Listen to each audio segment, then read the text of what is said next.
Olá, bom dia a todos e todas. O som, todo mundo está ouvindo? Bom, meu nome é Tatiane Botan, sou defensora pública da Regional da Infância e Juventude, aqui da Defensoria Pública de São Paulo.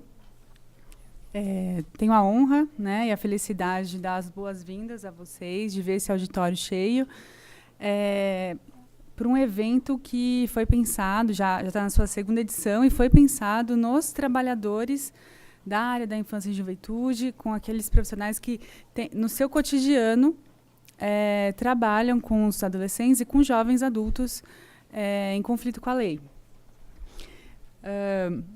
Até esse auditório cheio até ajuda a gente a explicar o motivo, né, dessa dificuldade na inscrição, que a gente sabe que muita gente não conseguiu confirmar a inscrição, não conseguiu vir, mas é que realmente foi um trabalho bem difícil aqui da equipe que trabalhou no evento de selecionar o maior número de pessoas, de serviços, né, de representar todos os serviços da saúde, da assistência, das medidas. Então, mas, em compensação, a boa notícia é que estamos gravando tudo que vai acontecer aqui e a nossa ideia é deixar disponível para todas as pessoas na internet, no site da Escola da Defensoria Pública. Então, mesmo quem não está aqui hoje vai poder ter acesso a tudo que a gente debater e construir aqui hoje. Além disso, no dia 27, que é o próximo encontro, que é um tema bastante que gera bastante interesse, né? A gente conseguiu reservar um espaço aqui no prédio que é bem maior do que esse. Então, a nossa ideia também é ampliar a participação física mesmo especificamente para esse dia no dia 27. Então, as pessoas que ficaram na lista de espera, elas vão receber um aviso sobre essa data especificamente, tá? Só que, dando uma olhadinha nos meus avisos, para não esquecer de nada. Tá. Primeiro, quero dizer que esse evento ele foi planejado e organizado pela Defensoria Pública de São Paulo por meio da Regional da Infância e Juventude e do Núcleo Especializado da Infância e Juventude, com apoio da Escola da Defensoria Pública e também que a Câmara de São Paulo que cedeu o espaço aqui para a gente, que eu agradeço nesse momento. E, bom, é isso. Agora, então, vamos começar o debate. Aqui, ao meu lado, tem a Daniela Cristina Augusto Campos, que é assistente social do CAN, da Defensoria Pública, né, lá da Regional da Infância e Juventude. Ela vai fazer a mediação desse debate. E só para avisar que quem quiser fazer perguntas, quem já quiser ir escrevendo, pode já escrever, que vai ter duas formas de perguntar. Ou a pessoa se levanta e vem aqui, utiliza o microfone e pergunta diretamente, ou manda um papelzinho para a nossa equipe que vai buscar e trazer aqui para o palestrante. Então, sem mais demoras, bem-vinda a Cláudia Rosalina Adão, a Natasha Neri, e um ótimo evento para todos nós. Bom dia. Agradeço a presença de todos e todas aqui. Falar para vocês que dá bastante trabalho organizar essas atividades, né? Porque lá no Brasil a gente tem a nossa rotina, mas que é muito satisfatório. E estamos aqui com toda a equipe, muito felizes pela presença e correndo atrás para ver se a gente consegue um espaço maior, para chamar mais gente, porque acho que o conhecimento tem que ser disseminado. Todos esses temas que foram propostos nessa formação têm a ver com o cotidiano do trabalho com meninos e meninas, né, que estão aí respondendo por ato infracional, estão em cumprimento de medida socioeducativa. Então, todos eles têm a ver com o cotidiano do nosso trabalho, que é um trabalho muito difícil. Quem está na lida, quem está na ponta sabe disso, e a formação ela é sempre necessária, sempre bem-vinda. Então, pensamos em pessoas bem bacanas também, para estarem dividindo isso com vocês, pessoas que são alinhadas com o que a gente defende na Defensoria Pública. Tá bom? Quero pedir licença aqui às palestrantes, uns 5 minutinhos aí do tempo, antes de chamá-las para compor a mesa, para ler um texto. Esse texto é de autoria de uma das pessoas que esteve à frente desse evento com muito empenho, e ele traz um pouco do cotidiano do nosso trabalho no Brás. E a gente vai abrir com esse tema pesado, mas esse texto vocês vão entender o que é estar lá das 9 às 18, às 20, às 21, ou até às 24 horas, esperando uma Kombi vir buscar um adolescente para levar em abrigo. Das angústias do Brás. Eu não quero, Deus o livre, enterrar o meu filho. Quero que meu filho me enterre, dizia o pai desesperado. O proclame afoito de alerta. Gabriel, você pode morrer. Você é muito jovem para isso. Incisivamente, ele respondia: Deus está comigo. Eu não vou sair de onde estou. O jovem, de 17 anos, em seu ato de resistência, negava-se a sair de seu território. Deixava esse recado nas entrelinhas. Por muitas vezes, colocava a vida à prova. Testava os limites, quase que sendo imortal. Ah, e que jovem não se vê imortal? Atos de resistência agora viraram autos de resistência. São Paulo, o dia frio, nublado e chuvoso anuncia. Mas 2 jovens se foram. E quantos outros mais que não sabemos? 5 de novembro de 2017. Tipo de morte, morte matada. Gabriel e seu colega foram mortos. Morrer jovem não é novidade na periferia, é rotina. Anunciam os conteúdos e manchetes nos jornais. Taxa de homicídios de adolescentes negros e pardos no país é 3 vezes maior do que a de brancos. O Brasil é um dos 5 países do mundo que, sem estar vivendo uma guerra, tem uma taxa de homicídios de adolescentes tão elevada. Diariamente, burla-se aquela máxima tão conhecida de que as pessoas nascem, crescem, envelhecem e morrem. A ordem foi alterada. Os dados revelam: os assassinatos equivalem a uma bomba atômica por ano, 61,5 mil assassinatos. Uma bomba atômica por ano. O alvo dessa bomba específico, 99,3% homens, 76,2% negros, 81,8% jovens entre 12 e 29 anos. 12 e 29 anos. O que você sonhava quando tinha 12 anos? O que você buscava quando tinha 17? O que você planejava quando tinha 29 anos?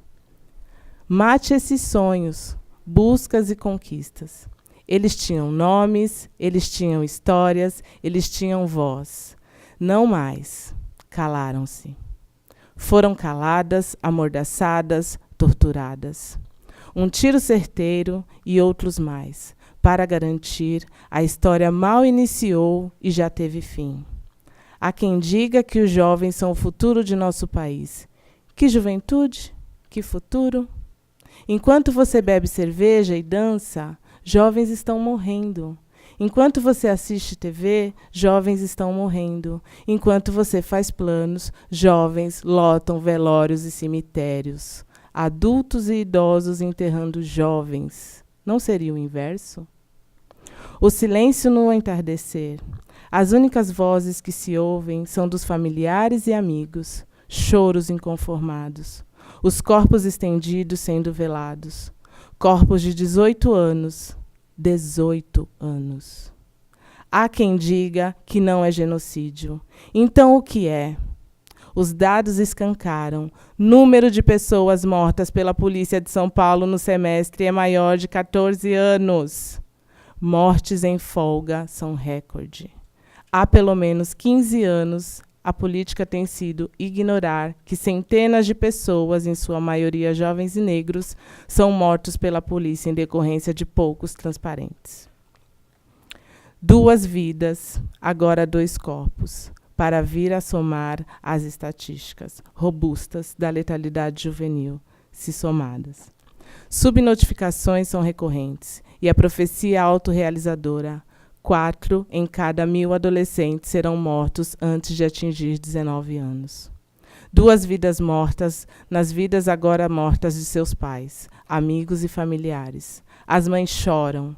E pensar que há aproximadamente 1 ano, Gabriel tinha velado um amigo seu, outro adolescente. Sua hora chegou sem que se devesse ter chegado. Sua vida foi interrompida abruptamente. Quantas vidas? Dia de finados é todos os dias. Mães cujos filhos foram mortos comparecem à cerimônia, revivem a cena e seus mais intensos sofrimentos. Crianças de colo chorando vão aprendendo desde cedo que é morte natural, é a morte matada. Que é comum, crianças e adolescentes morreram, senhoras acompanhando a cena, jovens comparecendo massivamente. Acompanha com eles o medo de ser o próximo.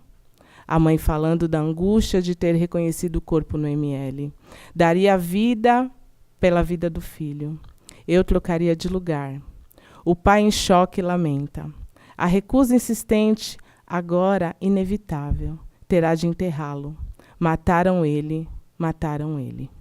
Os desejos foram mortos, viraram estatísticas, virou dor permanente, dor pulsante nos familiares. Não sobrou mais nada. Quantos mais sonhos continuarão sendo mortos? À noite, nem todos os gatos são pardos, apenas alguns. E muitos deles estão morrendo, injustamente, solitariamente, exponencialmente. Giovanna Killeman Scarpari, a pessoa que escreveu esse texto, que está há 2 anos lá no Brás com a gente, e é uma das pessoas que trabalhou arduamente para que esse encontro acontecesse e todos os outros. Quero pedir para vocês uma salva de palmas para a nossa colega. Obrigada.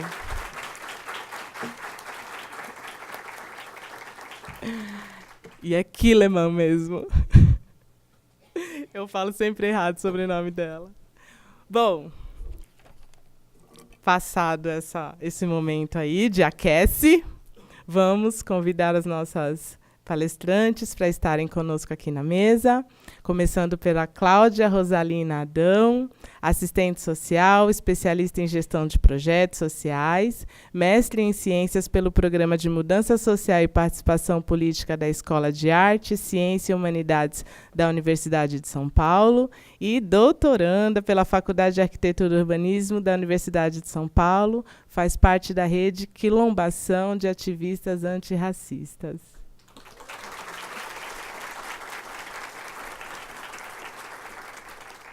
Para se juntar a Cláudia, convido Natasha Neri, jornalista, mestre em antropologia, ativista, cineasta e pesquisadora da área de segurança pública, justiça criminal e direitos humanos. É diretora do documentário Auto de Resistência, ao lado de Lula Carvalho, sobre homicídios praticados pela Polícia do Rio de Janeiro. É também coautora do livro Quando a Polícia Mata, Homicídios por Autos de Resistência no Rio de Janeiro, 2001 a 2011. Realizou pesquisas sobre a juventude em conflito com a lei, tendo escrito a dissertação Tirando a Cadeia de Menor, a experiência da internação e as narrativas de jovens em conflito com a lei no Rio de Janeiro. É PPGSA, eu não sei o que é, depois você explica para nós. E artigos como Ninguém é Peito de Aço, um olhar sobre as relações entre jovens em conflito com a lei e policiais no Rio de Janeiro. É integrante da rede de comunidades e movimentos contra a violência e da Frente pelo Desencarceramento no Rio de Janeiro. Obrigada, Natasha. Bem, vai dar 10 horas, então a gente pensou 40 minutos. Pode ser? Vamos lá. É tudo seu, Cláudia. Mesmo, né? Tanto faz. Acho que pode. Tem o microfone solto. Eu sei que você gosta de ficar de pé.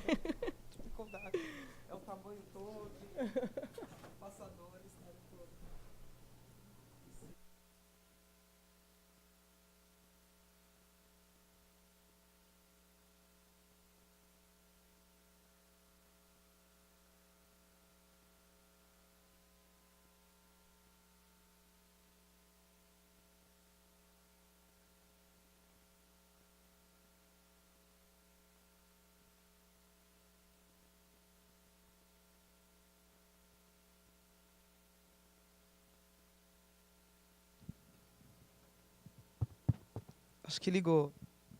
Ligou, né? Estou escutando.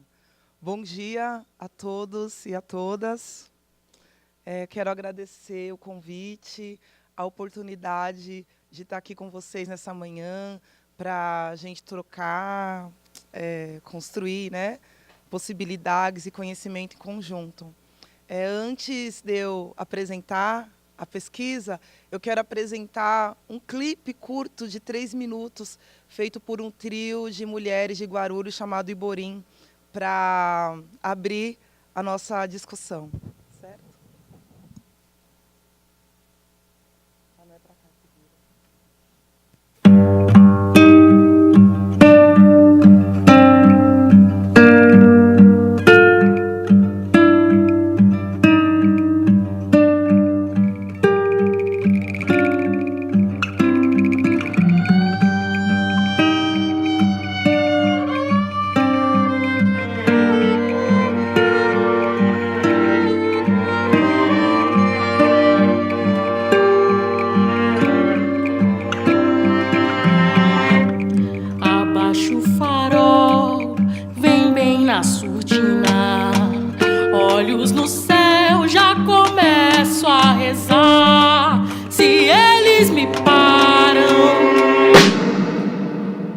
posso hoje não voltar.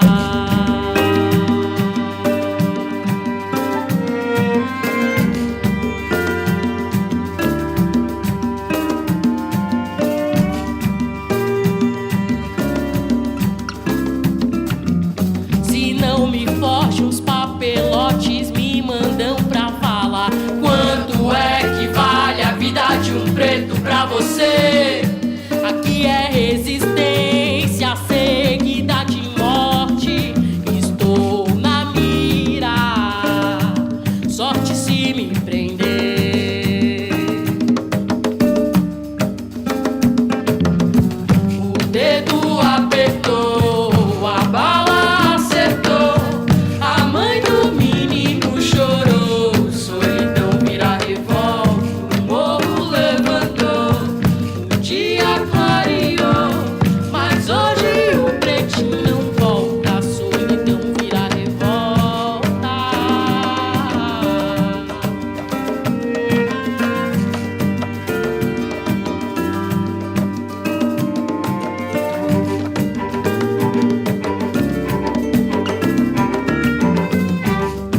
É tanta crueldade, nem pensam no destino. Idade maior, menor, penal, nem separam os homens dos meninos, nem separam menina de mulher, nem advogado de chofé, nem professor de catador, mas todos têm a mesma cor.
Solidão vira revolta.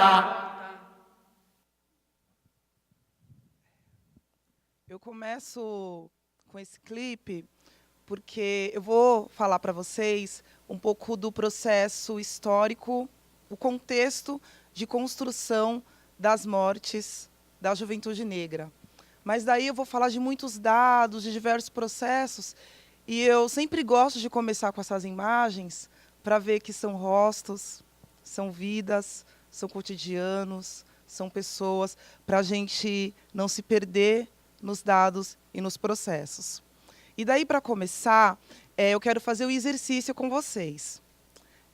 Os que puderem, as que puderem, por favor, fiquem em pé.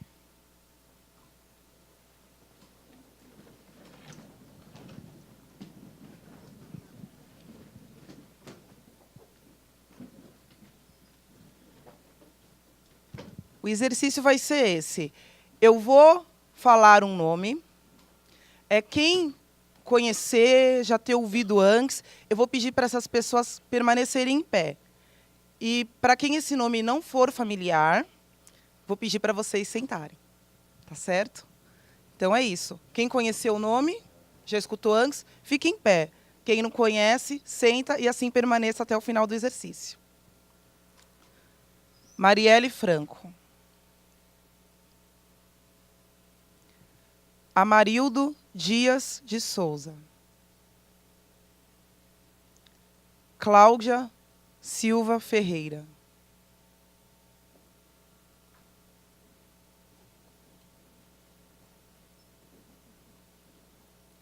Luana Barbosa dos Reis.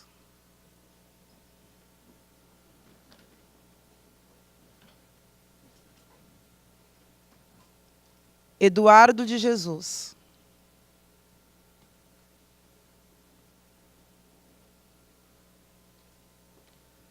Jonathan Moreira Ferreira.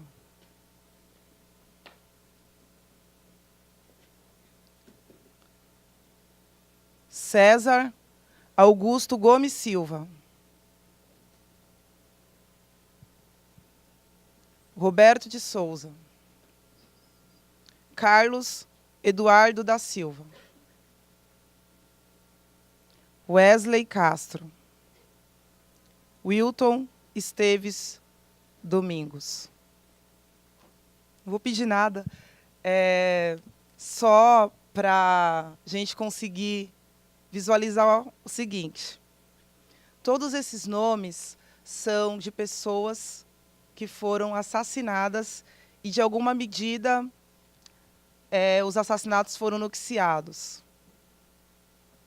E por que será que a gente não sabe todos os nomes? Porque, de certa forma, essas mortes são inviabilizadas, né? Invisibilizadas. Então, eu fiz esse exercício para a gente ter dimensão do quanto esse processo de genocídio da juventude negra está disseminado e o quanto isso ainda, de certa forma, não está no nosso cotidiano no sentido de visibilidade. E daí, eu contei para vocês que eu vou apresentar um pouco do que eu estudei durante o período de mestrado. O tema da minha pesquisa foi territórios de morte, homicídio, raça e vulnerabilidade social em São Paulo. Fiz ali na EASH, na USP. Mas, quando eu passei no processo seletivo, esse não era o meu tema. E daí eu vou contar para vocês o que me motivou a fazer essa pesquisa.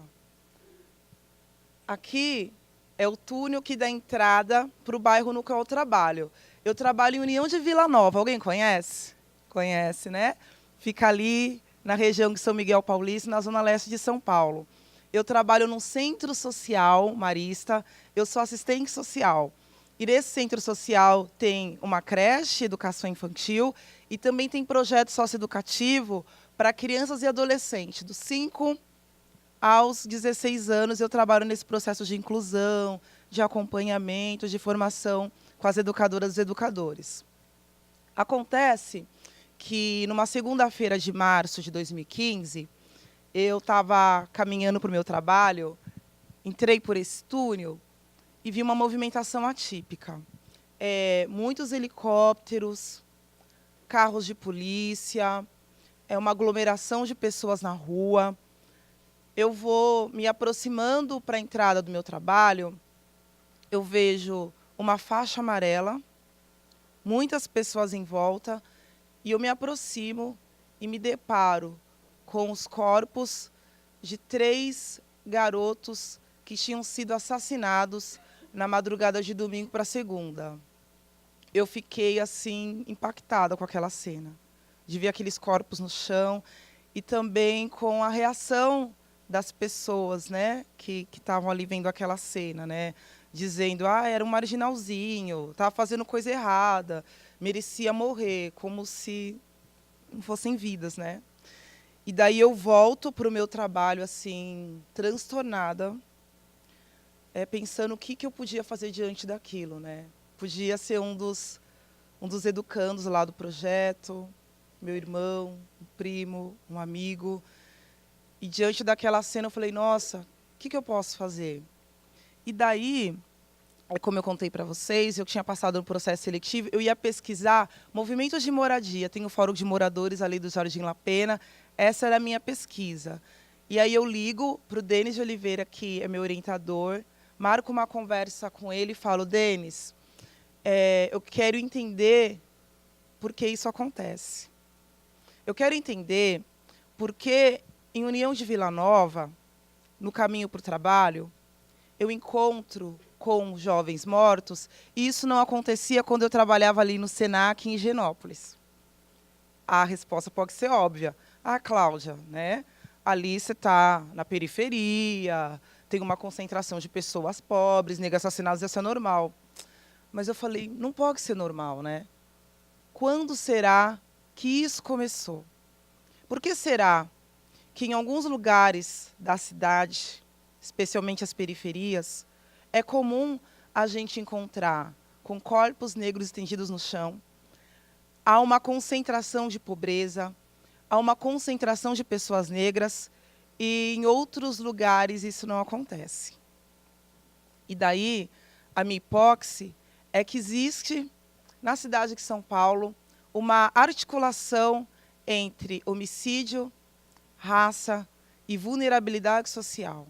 Os lugares periféricos, mais pobres, há essa concentração. Só que isso não é natural, não é fatídico, não é um fenômeno. Teve uma origem. E daí a minha hipótese é que a origem está nas políticas de exclusão da população negra, do pré e do pós-abolição, e no processo de segregação urbana da cidade de São Paulo. E é disso que eu vou falar. Eu vou trazer elementos para vocês que nos ajudem a confirmar essa hipótese e ver a construção dos processos que levam ao genocídio da juventude negra nos dias de hoje. Tudo bem? Vocês estão comigo? Vamos lá. Aqui que mostra. Isso eu já falei. Tá bom.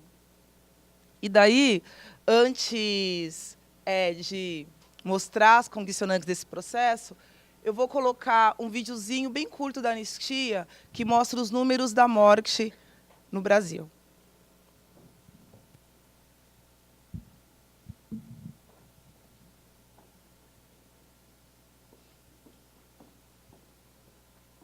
O vídeo está em outro lugar, porque dentro da apresentação acabou não funcionando.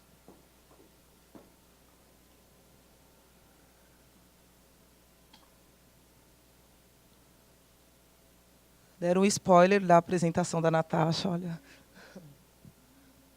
Mas tudo bem.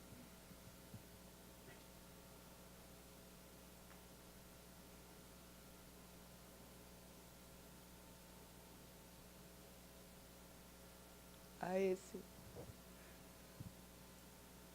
O Brasil é o país onde mais se mata no mundo.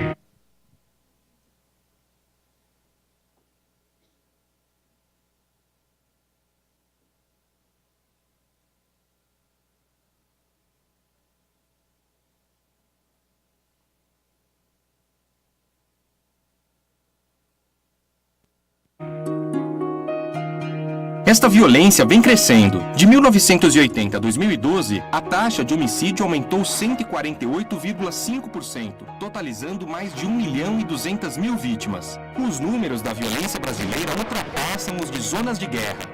Cerca de 170.000 pessoas foram mortas nos 12 maiores conflitos mundiais entre 2004 e 2007. No Brasil, foram mais de 192.000 homicídios no mesmo período. Mas a violência não atinge toda a sociedade brasileira de maneira igual. Afeta principalmente os jovens de 15 a 29 anos, que em 2012 foram a maior parte dos mortos por homicídio. Os jovens correspondem a 26,9% da população brasileira. Anualmente, 30.000 morrem vítimas de homicídios, o que são 82 jovens por dia, ou 7 a cada 2 horas. A cada 2 dias é como se caísse um avião só com jovens. No Brasil, apenas entre 5 a 8% dos homicídios são levados à justiça, o que alimenta o ciclo de violência e sensação de injustiça. Entre os jovens mortos, mais de 90% são homens e 77% são negros. Em algumas capitais da região Nordeste, a taxa de homicídios de jovens negros é 10 vezes maior do que a média nacional, que é de 29 a cada 100.000 habitantes. Mais chocante que esta realidade, só a indiferença. Você se importa? Queremos ver os jovens vivos. Chega de homicídios. Participe da campanha Jovem Negro Vivo. Assine o manifesto no site da Anistia Internacional. Então, na carta que a Giovana escreveu e que a Daniela leu, traz um pouco desses números, né? O Brasil tem números de guerra, né? Pensa que nesse período aqui de 23 minutos, por exemplo, que a gente está conversando, 7 jovens foram assassinados, né? Todo mundo ficou muito abalado quando teve a queda do jato da Chapecoense, que foi uma coisa horrível, né? Mobilizou o Brasil. De pensar que a cada 2 dias é como se um jato daquele caísse, repleto de jovens, e isso acaba não mobilizando ninguém. As pessoas não têm dimensão dessas mortes. O que tem dimensão é o que a gente vê, às vezes, no noticiário, né? Por exemplo, né? Da Atena, põe na tela, olha o marginal, redução da maioridade penal. São falas que como se fossem esses jovens que estivessem promovendo esse genocídio todo. Então, mostrar esses números, de novo, esses dados, é para a gente ter dimensão, né, do que a gente está falando. E daí, eu contei para vocês que esse processo não é natural, né? Não é uma coisa que acontece assim, do nada. E que é um caminho construído. Vocês lembram que eu falei que a minha hipótese é que isso tinha como origem as políticas de exclusão e o processo de segregação urbana. Daí, por que é importante trazer esses 2 elementos? Né? Para pensar em quais condições a população negra, que hoje é a maior vítima dos extermínios, vivia ali no pré e no pós-abolição, né? Eu digo que a população negra ela foi vítima de políticas excludentes e políticas de estados que afetaram definitivamente as suas condições de vida. E quais políticas foram estas? Vou falar de 2. Uma é a Lei de Terra de 1850 e a outra é a política imigrantista. Teve a abolição da escravatura ali, e todo mundo sabe que não teve um projeto de integração da população negra da sociedade garantindo seus direitos. Muito pelo contrário. Eu falo da Lei de Terras, que aconteceu um pouco antes da abolição, que foi em 1888. Até então, todas as terras que existiam no Brasil, elas eram da coroa. E a coroa, ela dava essas terras para quem ela queria e achava que podia ter algum desenvolvimento. Será que eles davam terras para o meu bisavô? Não. Para o seu? Para o dela? Não. Quem recebia essas terras no Brasil? Quem? As pessoas brancas. Não era qualquer pessoa branca, né? Quem tinha dinheiro, não é? Eram as elites. Com a Lei de Terra, essa estrutura ela fica em poder de quem já tinha as terras. E essas pessoas poderiam fazer o que elas quisessem. Poderiam vender, emprestar, alugar, construir. Para quem vocês acham que esses donos de terra iam ceder, vender essas terras? Meu bisavô de novo? Não. O dele?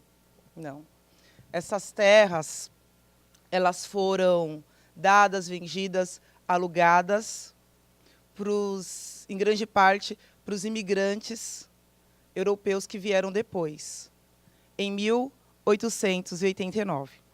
Então, acabou a abolição, as pessoas negras não tiveram acesso à terra.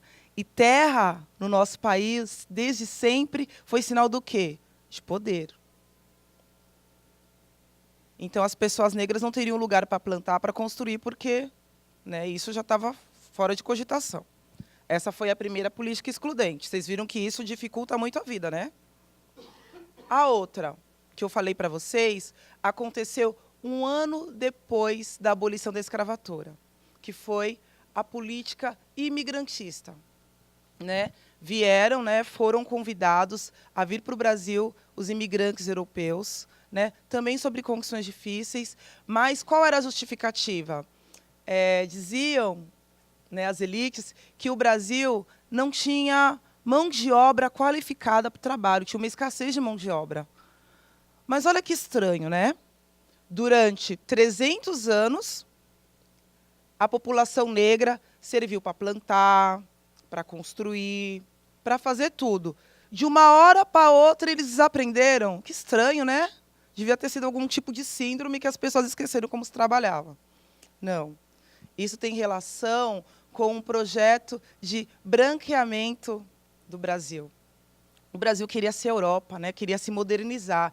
E associavam o negro com atraso. E como o país queria progredir, se viessem imigrantes europeus, ajudaria o Brasil a entrar num outro patamar. Então, essa foi a justificativa da política imigrantista. Quando os europeus, né, vieram aqui para o nosso país, eles tiveram acesso à terra, ao trabalho nas indústrias. Por exemplo, na cidade de São Paulo, 90% das fábricas empregavam mão de obra estrangeira. Então, daí, pensem comigo, acabou a escravidão, as pessoas negras, né, não tinham acesso à terra, que é o símbolo de poder. Não tinham acesso também ao mercado de trabalho. E daí, imagine o peso disso, né? Sem trabalho, sem emprego. Os negros e negras também eram proibidos de ir para a escola. Se pegassem, por exemplo, uma pessoa negra na rua, ela poderia ser presa pelo crime de vadiagem. Então, difícil, né? Eu não posso estudar, não posso trabalhar, ainda posso ser presa. Então, vocês percebam que são diversos mecanismos para excluir essa população e que reverbera Deus os dias até hoje. E daí eu vou colocar aqui para vocês um vídeo da Super Interessante, talvez algumas pessoas já tenham visto, que é 2 minutos para entender o racismo, que mostra como aquelas políticas repercutem na vida da população negra até os dias de hoje.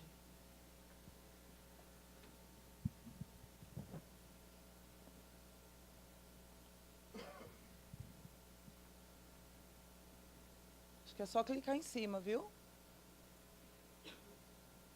A gente não sabe se você é branco ou negro, mas o que dá para afirmar é que esse fato define a sua vida.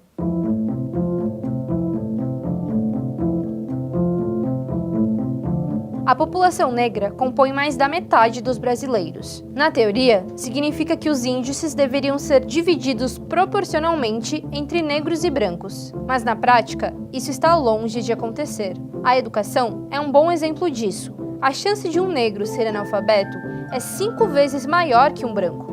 No outro extremo, somente 1 a cada 4 pessoas com ensino superior é negra. O impacto disso só aumenta quando pensamos fora da sala de aula.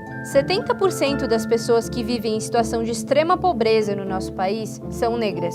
Pessoas com pele mais clara representam 80% dos brasileiros mais ricos. Isso tudo se reflete diretamente na qualidade de vida. Enquanto 70% dos brancos possuem uma máquina de lavar em casa, mais da metade dos domicílios chefiados por uma pessoa negra não tem um eletrodoméstico. O mesmo vale para a internet. Mais de 50% dos negros não possuem nenhum tipo de acesso à rede. Essa proporção também aparece em quesitos ainda mais essenciais para a vida humana. Quase 40% dos negros que vivem em áreas urbanas não possuem esgoto encanado. E 70% das pessoas que dependem do SUS são negras.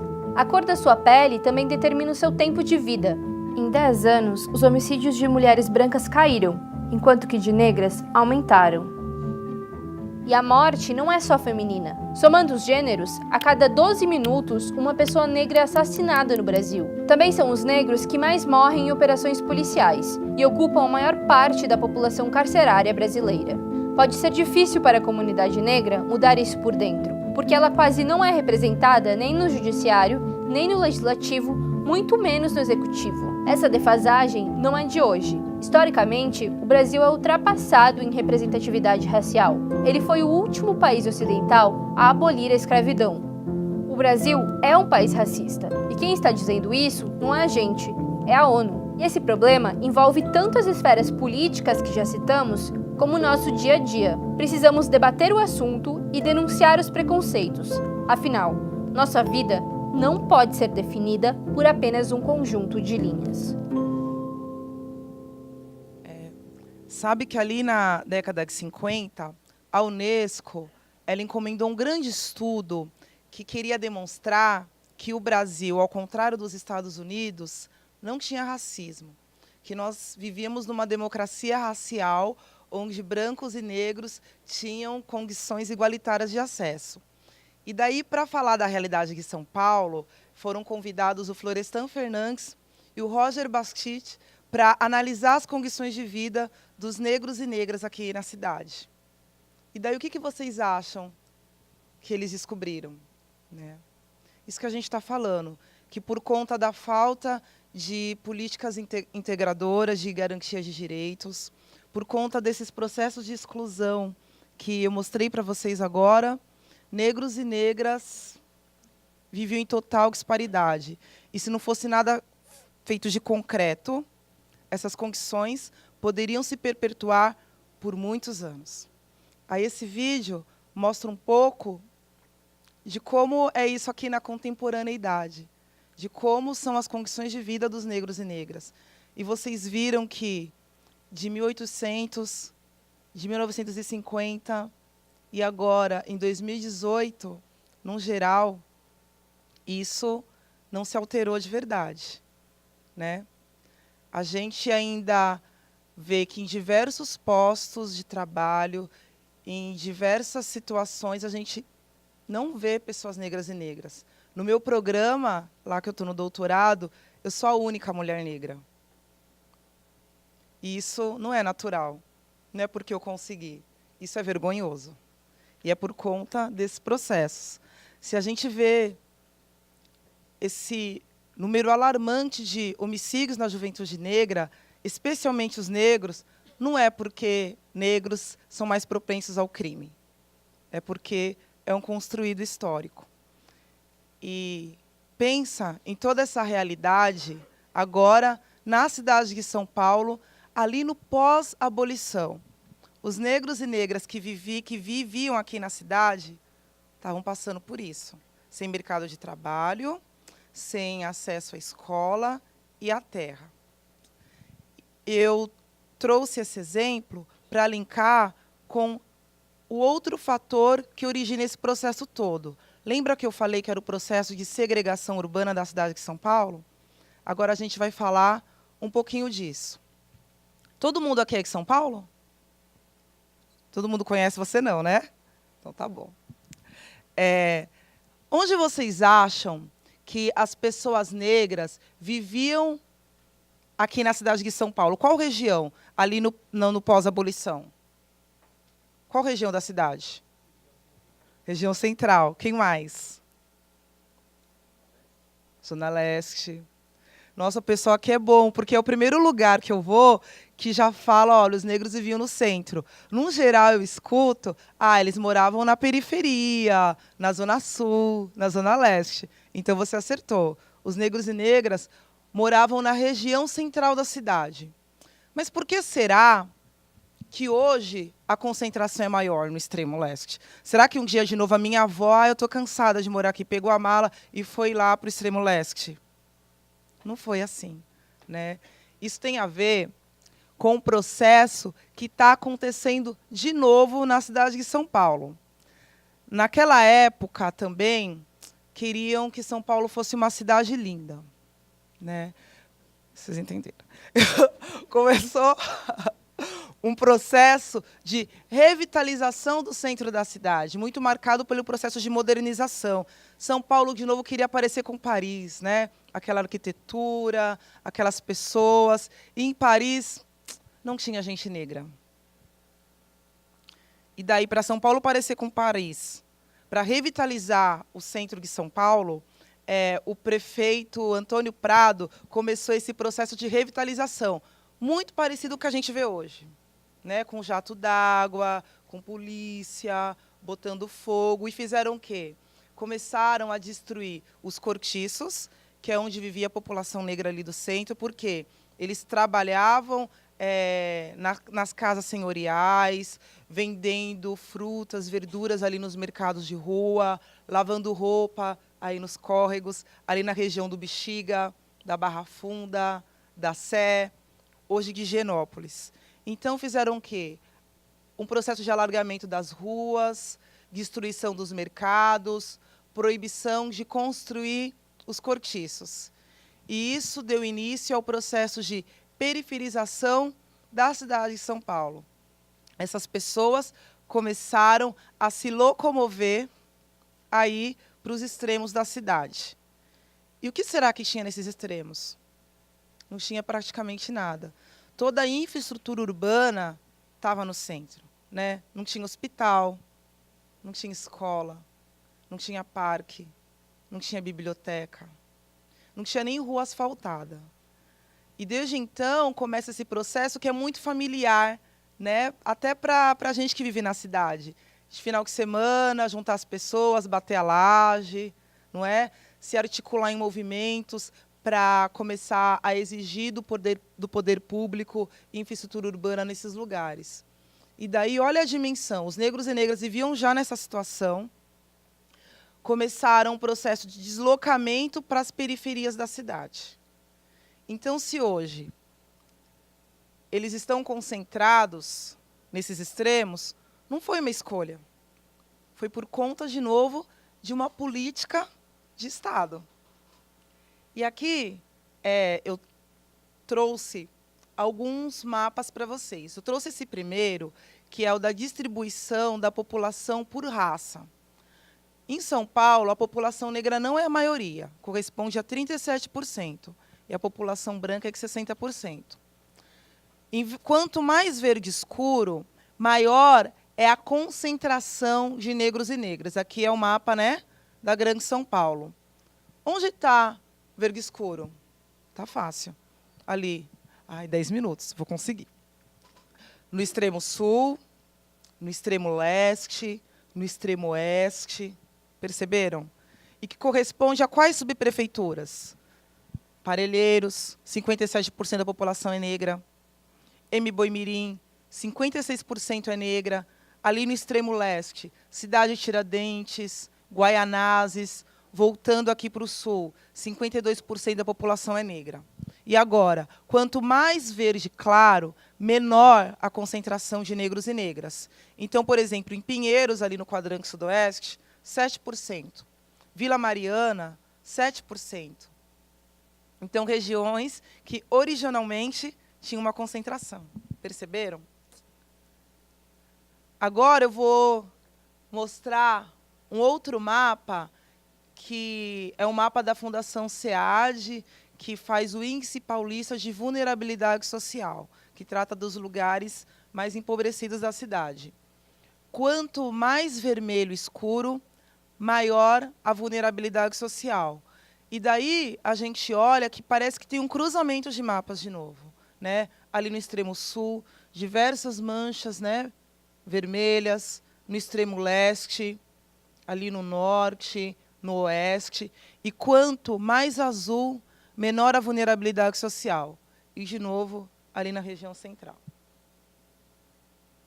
E o último mapa é o mapa da distribuição espacial dos homicídios. Então, não sei se todo mundo consegue ver. Ali, ó, na área que corresponde à 6ª Delegacia Seccional, ali no extremo sul, há a concentração de 27,6% dos homicídios na cidade de São Paulo. Ali, no extremo leste, que corresponde à 5ª seccional, tem 13,7% da concentração de homicídios. Ali no outro extremo, no extremo, ali está em marrom, no extremo oeste, 16,5% dos homicídios. Onde há menor concentração? De novo, ali na região, no quadrante sudoeste, 5,8% dos homicídios, depois 4,4%. Eu trago esses mapas também para ajudar a confirmar aquela hipótese. Vocês viram que é como se fosse um cruzamento, né? E mostrar que esse processo de homicídio nesses lugares não é natural. Eu só tenho 10 minutos, não vou conseguir aprofundar tudo o que eu queria, mas a ideia era essa, de mostrar, de demonstrar para vocês esse processo de construção histórica dessas morgues, né? Articular com as políticas de exclusão da população negra, articular com o processo de segregação urbana. E daí a maioria das pessoas sabe como são essas periferias, né? Aqui os meninos e meninas têm acesso. E pensar que isso não é natural. Isso foi um construído. Eu sempre termino com essa faixa, que é das mães em luto da Zona Leste. Queremos justiça. Durante o processo de pesquisa, eu conheci essas mulheres e, de alguma forma, eu pesquisar esse tema também estar com elas, segurando essa faixa e pensando o que a gente pode fazer diante dessas mortes. Tem um tem um livro do Gabriel Garcia Marques que chama Crônica de uma Morte Anunciada. Acho que muitas pessoas conhecem esse livro, né? Esse livro, ele começa com spoiler. Ele fala logo ali na primeira página que Santiago Nassar vai ser assassinado pelos irmãos Vicar. E que toda a aldeia sabe que isso vai acontecer. Então, durante o livro, no decorrer dos capítulos, o Santiago vai se encontrando com diversas pessoas, né, dessa aldeia e ninguém fala nada. Ninguém conta porque ninguém quer se comprometer. E ele é finalmente assassinado. O que vem acontecendo no Brasil, é algo muito parecido, né? A gente, de certa maneira, sabe, né, que os meninos e meninas estão sendo assassinados. As condições que levam a esses assassinatos, só que, concretamente, em termos de políticas, nada tem sido feito para que estanque essa sangria. Só que, infelizmente, isso não é uma ficção. É de verdade. Quem está sendo assassinado é a Marielle, o Amarildo, o Robson, o Amauri. E se nada for feito, isso nunca vai acabar. E, enfim, eu acho que estudar esse tema é uma forma também de dar a minha contribuição para a gente compreender esse processo e, juntos e juntas, a gente pensar em formas de reverter isso, a gente se comprometer também. E daí eu vou terminar minha fala propondo um exercício. Eu vou pedir para que, em alguns minutos, vocês lembrem de pessoas por quem vocês acham que vale a pena se levantar. Pode ser alguém que vocês atendam, alguém que inspire vocês na luta, algo com o qual vocês queiram se comprometer. Vou pedir para vocês pensarem nisso por alguns minutos.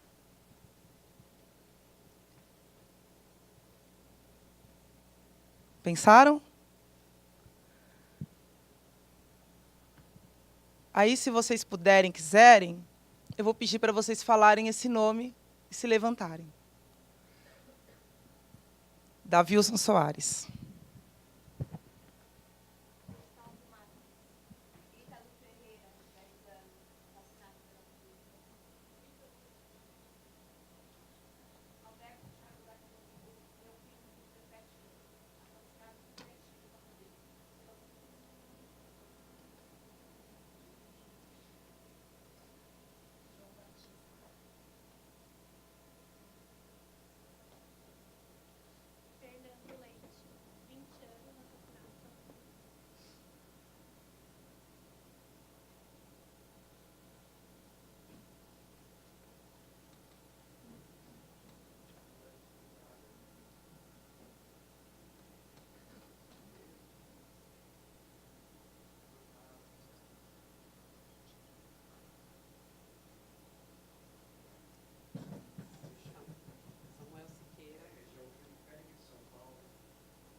Edmar Santana Leite, 17 anos, morto por overdose de lança-perfume.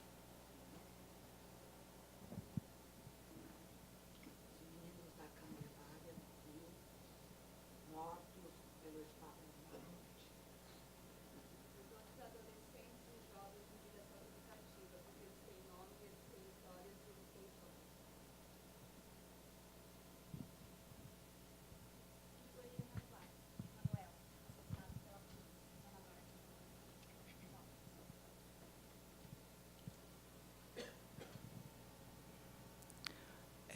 Uma vez me perguntaram, porque podem ficar de pé, por favor, por gentileza. Uma vez me perguntaram porque valeria a pena continuar lutando se a gente está num quadro como esse. Daí eu falei, olha, se hoje o meu corpo negro, vivo, está aqui diante de vocês, é porque os meus ancestrais resistiram e resistem. Em África, no Brasil, porque eles deram conta de passar por todas as atrocidades da escravidão e de resistirem. Então, se o meu corpo negro está aqui, ele não está sozinho. Ele é um acúmulo de todos esses e essas que lutaram, que resistiram. Então, eu estar viva aqui falando é uma forma de resistência. É estar em pé por eles. Estudar essa temática, vocês, no atendimento que vocês fazem no trabalho, vocês são corpos que resistem. É uma forma de estar de pé diante desses corpos, desses jovens, dessas pessoas que tombam. E eu espero que isso também nos inspire para a gente continuar lutando. Eu termino dessa forma porque, se tombam um, a gente se levanta por dois. A gente, no nosso trabalho, está de pé diante de todos esses que foram assassinados e diante de todos esses e essas que resistem também. Gratidão. Obrigada, Cláudia. Quero dizer para vocês que esse trabalho da Cláudia, essa dissertação, foi publicada pela Novas Edições Acadêmicas. Então, tem o livro, vou ver se depois eu consigo passar, chama Territórios de Morte, Homicídio, Raça e Vulnerabilidade Social. Acho que aí depois a Cláudia pode dar a dica de como localizar na internet, tá bom?